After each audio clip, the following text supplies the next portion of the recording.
Going on, guys? Another gorgeous sunrise over the frozen lake. We're on the boat on the way to work again. Today's a bit interesting. Today, one of my buddies gave me a stack of cash because he's buying a truck from my dealers. It is a 2005 Silverado 1500 5.3 automatic. It's got the crew cab, bigger 4 doors, you know, with a 4-foot box, sharp truck. Needs a little love, but because they work for him, I got them to wholesale it. I don't know about where you live, but up here they still go for crazy money. And we were able to get it for $3,000. It's got low mileage on it. It runs, but it needs a fuel pump. And it needs ball joints. Just, you know, small, no big deal repairs. So he's gonna buy that and get all the paperwork going for him. And we're gonna bring it home and get plugging on it. He's got 3 kids, so things tend to get destroyed. If you have kids, you know what I'm saying. So he can't justify buying a brand new truck. So what we do is we just, you know, buy him every couple of years a truck, fix it up, and he runs it until, you know, she starts to not look as good as he wanted, or, you know, start having other issues, and then he ships it and moves on to something else. I'm trying out my new phone mount. It attaches to the rear view mirror in my old Scooby-Doo here. Don't mind the garbage, and the seats fold down the back. Take that to work and get rid of it.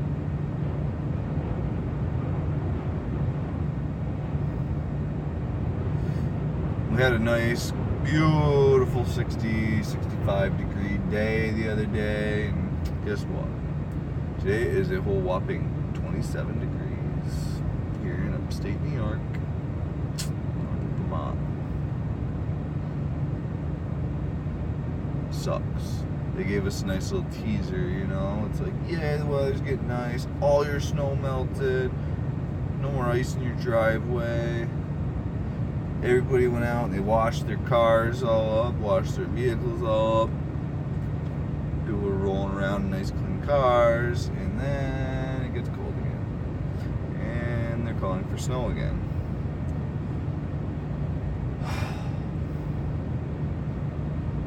Worst case scenario, we have 6 more weeks of this garbage weather. Then it's gonna get nice. Hopefully.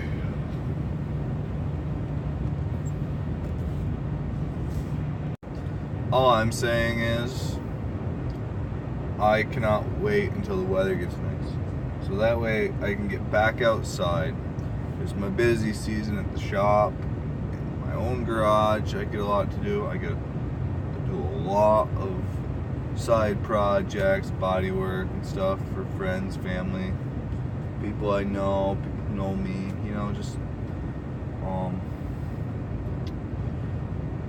it's just easier to do that when the weather's nice, because in the winter time I paint in a garage. I paint in a garage all year round, let me rephrase this, but in the winter time it's harder to control your heat, keep steady heat, harder to vent the fumes and overspray out. It's just in the summer it's so much easier, because if you have to pull that project out and pull something else in, you can. The wintertime, it makes that difficult. You know what I'm saying? Because you don't want your body work to get wet until it's sealed up and good to go. Plus, guys, like, I can't get outside and do anything. Like, this year wasn't that great for snowmobiling unless you want to travel, so my sled was all ready to go. I think I rode it twice. But in summertime, no matter what, it doesn't matter if it rains, doesn't matter if it's cold, you can always get out on the four-wheeler. Throttle therapy. That's what we're gonna need after this winter. Need about a whole day, day and a half of just pounding the guts out of the old wheeler, you know? Be a good time. Go out with a Camaro, rip around in that, get the Tundra all cleaned up, get all the road salt out of it. Literally, guys, it's like a day and a half project for me to clean that after the winter time. I put it up on the lift with my hose and wash the underneath of the truck, rinse it all out, set it down, do the same thing inside the wheel wells, inside the doors, tailgate.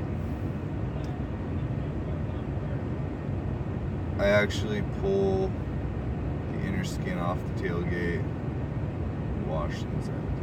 You would be surprised how much stuff actually gets in there during the winter time. I hate rust, guys. I hate rust. And it pains me when I have to drive my truck in this crap. But at the end of the day, like, that's why I have a four-wheel drive truck in upstate New York. I mean, the old ghetto blaster here, she's great in the snow. I mean, if I was to jump in a car, if I had to get somewhere real quick in a bad snowstorm, I'd jump in this every time, because she's just old faithful. Can't knock her for what she does, and she does well. It's the nice part about an old worn out Subaru. They're comfy, they hold the road, and what they won't go around normally, they'll go around sideways. Yep. Throttle control. When in doubt, throttle out. Yeah. We're getting off this boat now. You can probably see the cars going by behind me. It'll be great. I'm all alone at the shop today. My boss isn't going to be there. The other mechanic's not going to be there. Nobody's going to be there but me. So I have two actual appointments this morning. Brake job, state inspection, and then a oil change and state inspection. And then today's going to be one of those days where old Johnny locks the doors, turns off the light in the office, stays in the shop and hammers out cars that have been sitting for a while. Like, for instance, I have a Honda Fit that needs a power steering rack. I know that sounds simple, but in that, it's not. You have to drop the cradle, rip it all apart. It's got this big electronic motor on it because it's an electric rack. It takes forever to change. It takes forever to get out of there. Like, it's a good project. I got two Mini Coopers. An NA base model and a supercharged that both need motors. So I got the motors sitting for them on the floor. Those gotta go in. I got some Subarus that need some head jobs. Give them some head. And Jesus Christ. And yeah, I got a lot of big projects kicking around that need to get done. If nobody's there to bother me today, that's what's gonna happen. Try to hammer out some of that stuff. You know. As long as the dealers didn't drop off any other nightmares last night. As far as I know, I got all their like simple, normal service stuff all caught up. I got a few in the parking lot for them to pick up.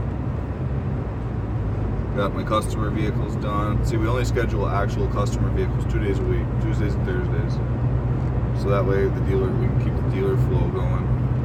And that sounds crazy. I mean, we have a really, really good customer base, and I could schedule and fill the days every day with our customer base, but these dealers, they're the bread and butter. They keep us in a steady flow of work. We don't have a slow time in the winter like a lot of shops. There's a lot of shops, even in Vermont where I work, and during the winter they send their guys home early, or they lay them off because they just don't have the work to keep the guys there. I've never had that happen. I've never had a day where I couldn't stay and get overtime if I wanted it. You know, it's awesome. So we got to take care of those guys. You know, if they need some vehicles moved, if they're looking for, you know, somebody to buy wholesale, I usually am able to move a couple cars for them, and I hook the trailer to the Tundra. I'll move vehicles from auction to their lot, or from another dealer to them. I just, you know, they keep me busy. They treat me good. They treat me like family. You know, they're all a lot of the guys I work for. They're from Moldova, a small country on the outside of Russia, I believe. Don't quote me on that. But it's in that area, that region of the world, and they're all like super nice guys. Some of them you kind of gotta like really listen to them when they talk to know what they mean, because a lot of it's broken English. But it's funny because if you piss them off, they'll like start yelling at you, and some of it'll be in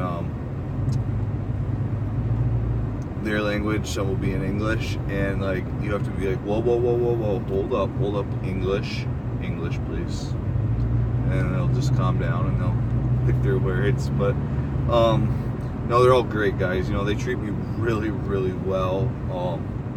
On Christmas time, they always come in and they give me a Christmas card. It's usually got a little money, a little gift in it or something. You know, they're great. Very good, very, very honest guys. You know, a lot of people get sketched out going into like small dealerships and stuff, because especially when the dude they talk to doesn't speak good English. And unfortunately, because of shady people, small guys like these guys have gotten a bad reputation. But let me tell you what, I'm gonna give them a shout out. There's two businesses that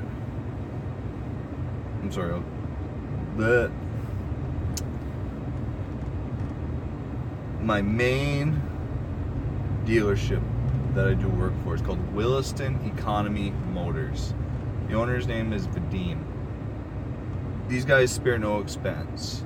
If they are going to put a vehicle on their lot, it will be perfect. I'm not going to lie to you and say we don't butter things up. If they don't meet their standards to go on the lot, we will butter it up so they can put it through the auction. Because if it's better than what it was when they got it, chances are they'll still be able to turn a little bit of a profit on it, you know what I'm saying? But they're great guys. If you live in this area and you need a good, reliable vehicle, you should check them out. Tell them I sent you. They the other one I'd like to mention is MD Motors. You know,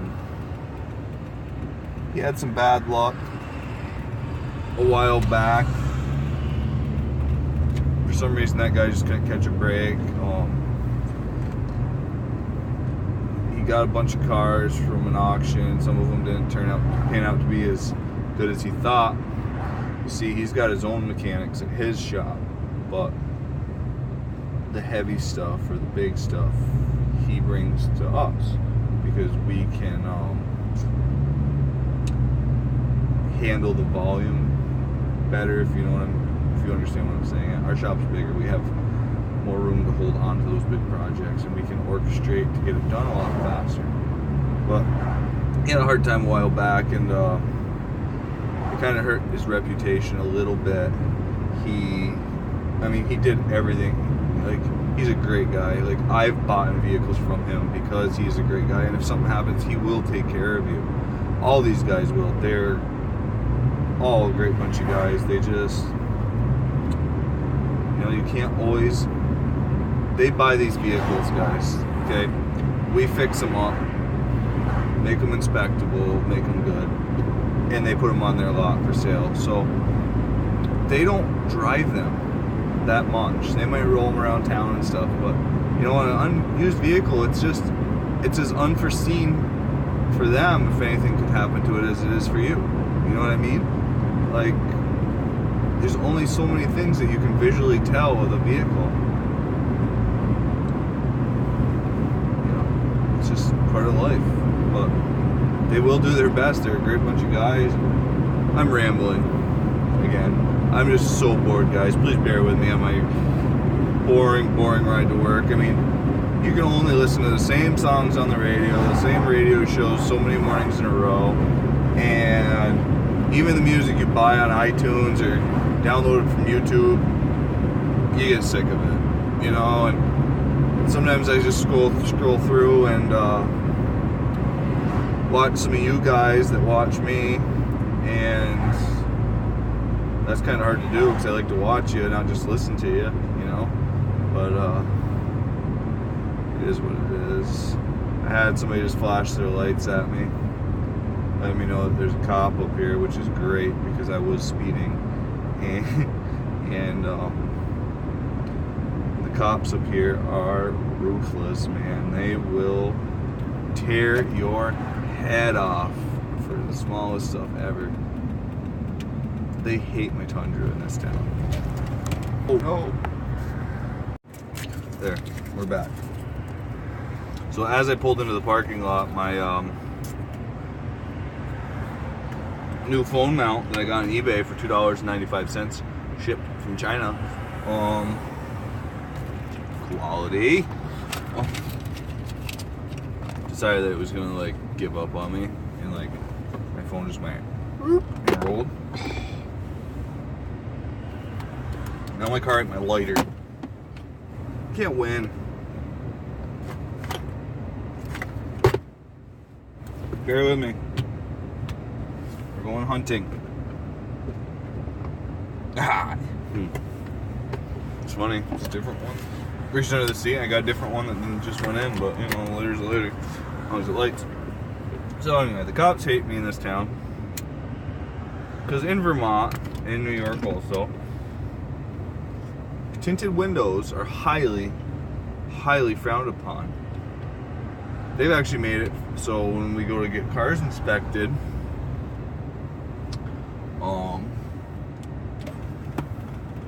they put this little gauge over your front windows. It's magnetic to make sure that 80% of light can travel through the window without distortion. So no tint on the front windows, basically. Mine are all blacked out. So basically, this is gonna sound dumb, but every year my tint comes off for inspection and it goes back on the day after. I've gotten so good with eBay pre-cut tint. That's scary. You don't need quality, especially if it's only gonna be on for a year. Then you get to redo it. Lots of practice. But anyway, I stopped all the time through here with the Tundra, and it's just got to the point now where it's like, yeah, dude, just give me a ticket, just pay it, and move on with our lives.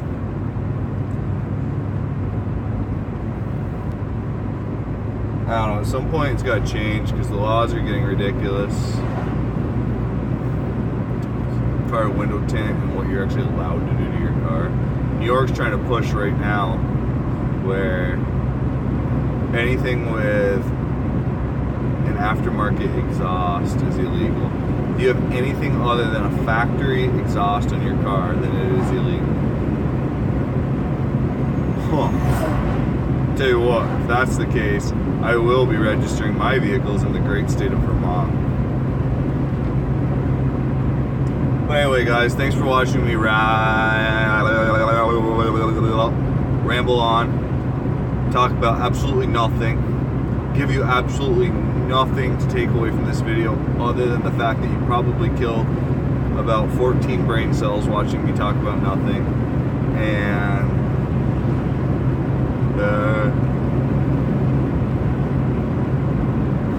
have a good day, guys.